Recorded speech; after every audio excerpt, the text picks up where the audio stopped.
सचहू में पागल बना कहो गेला जान गे, सचहू में पागल बना कहो गेला जान गे।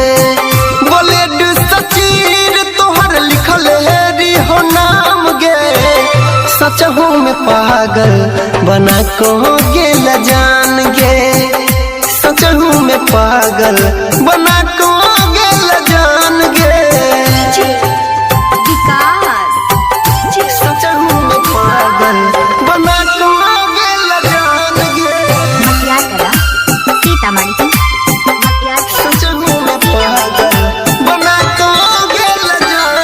दूसरे के नाम के सनुरा से सजैले अपन मंगिया, बोले तोरा बिना के ना जीवे हम अपन जिंदगिया,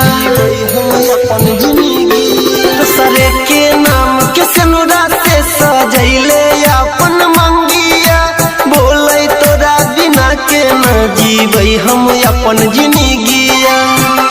प्यार के तू तो कर दिलही अपमान गे, साँचों में पागल बना दिलही जान गे, साँचों में पागल बना दिलही जान गे।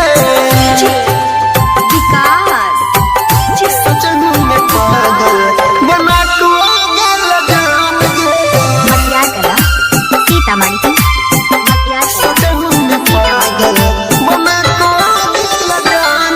यादव अनिल देवेंद्र परवीन रोशन गोपाल के छोड़ के जिये छे जिंदगिया अपन खुशहाल के,